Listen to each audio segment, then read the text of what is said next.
안녕하세요. 오늘 저희가 같이 좀 들여다볼 자료는 2025년 7월 일본 여행 PDF 이거거든요.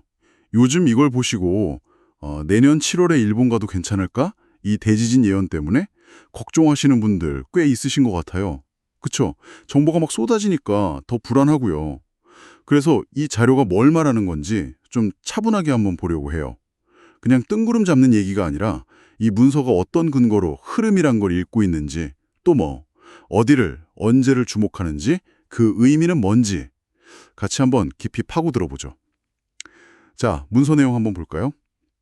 일단 이 예언 자체는 온라인에 이미 많이 돌고 있잖아요. 뉴스도 그렇고 유튜브도 그렇고.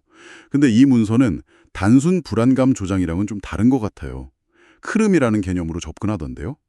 에너지가 쌓이는 건 맞는데 결정적인 건 아직 아니다 이런 식으로요. 네, 맞습니다.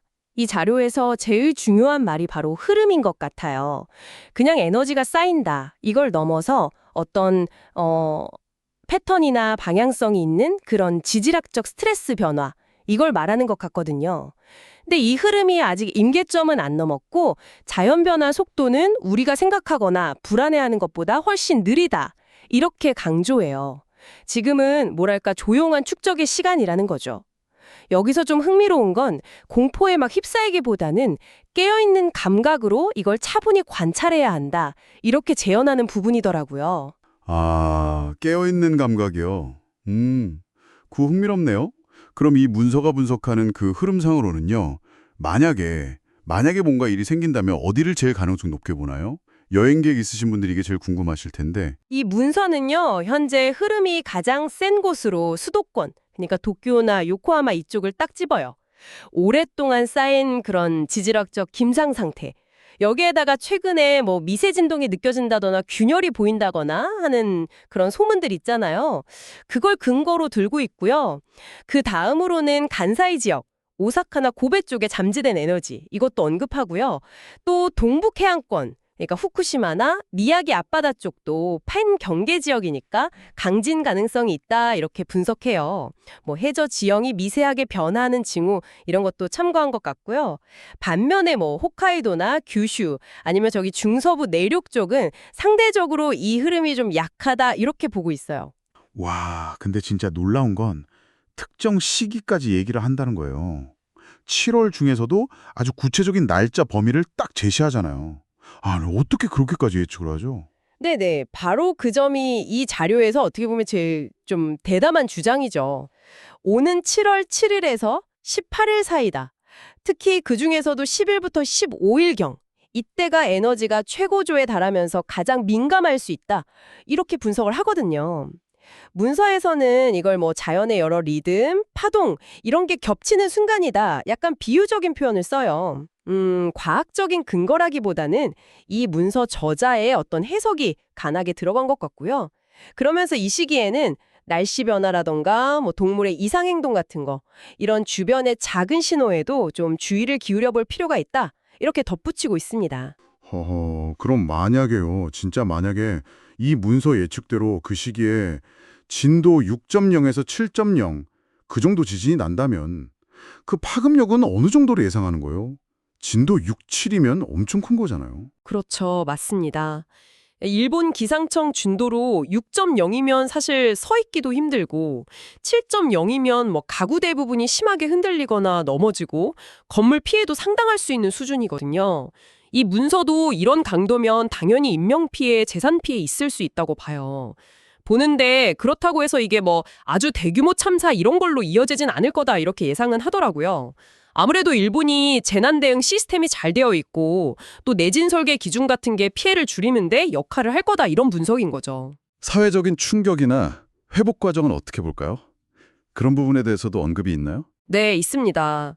이 문서는 초반에 충격은 크겠지만 일본 사회가 가지는 그 특유의 회복력 있잖아요. 거기에 좀 주목을 하는 것 같아요.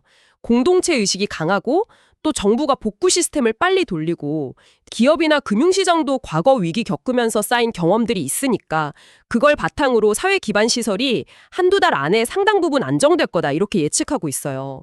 심지어는 이 위기 극복하면서 오히려 공동체 유대가 더 강해질 수도 있다 이렇게까지 보더라고요. 그렇군요. 그럼 이게 다 한국에는 어떤 영향을 줄 거라고 보나요?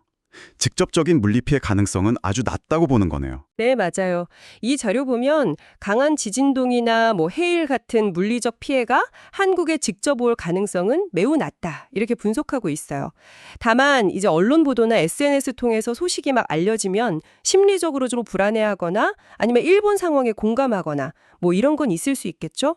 경제적으로는 환율이 좀 출렁인다거나 일부 주식시장이 단기적으로 변동성을 보일 수는 있는데 아까 말씀드린 것처럼 일본 사회가 워낙 빨리 회복할 걸로 보니까 중장기적으로는 영향이 크지 않을 거다 이렇게 전망합니다.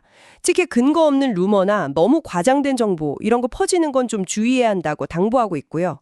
이 2025년 7월 예언, 이거에 대한 관심은 그럼 언제까지 갈 거라고 보나요? 계속 회자될까요? 이 문서 예측으로는요, 실제로 일이 있든 없든 간에 8월 지나고 특히 9월, 10월 넘어가면서부터는 이 이슈가 점차 사회적 관심사에서 좀 멀어질 거다 이렇게 봐요. 사람들 기억 속에 잔상은 남겠지만 또 다른 새로운 사회적 이슈들이 막 나오면서 이 예언 자체는 점점 희미해질 거다 이런 분석이죠. 결국 중요한 건 예언에 막 휘둘리는 게 아니라 그냥 변화하는 현실을 좀 차분하게 보는 태도다. 이걸 다시 한번 강조하고 있습니다. 네, 오늘 저희가 함께 본 2025년 7월 일본 여행 PDF 이 문서는요. 대지진 예언이라는 좀 불안한 주제를 흐름이라는 독특한 시각으로 분석하고 있었네요. 특정 지역이랑 시기를 지목하면서 가능성을 얘기하기도 했지만 동시에 또 일본 사회의 회복력이나 한국에 미칠 제한적인 영향 이런 걸 들어서 너무 공포에 떨기보다는 좀 차분하게 관찰하자 이걸 강조하는 것 같습니다. 네, 그렇죠. 결국 이 자료가 우리한테 던지는 질문은 예언이 맞냐 틀리냐 이걸 넘어서는 것 같아요. 이런 불확실한 정보 앞에서 우리는 어떤 태도를 가져야 할까 이거죠. 여기서 아까 나왔던 그 깨어있는 감각이란 게 뭘까 한번 생각해 보게 되는데요. 어쩌면 진짜 대비라는 건 특정 날짜를 막 두려워하는 게 아니라 이 문서가 슬쩍 암시하듯이 평소에 우리 주변에 자연이나 사회가 보내는 그 미세한 신호들 있잖아요. 거기에 좀 더 귀 기울이는 법을 배우는 게 아닐까 그런 생각도 듭니다. 여러분은 어떻게 생각하시나요?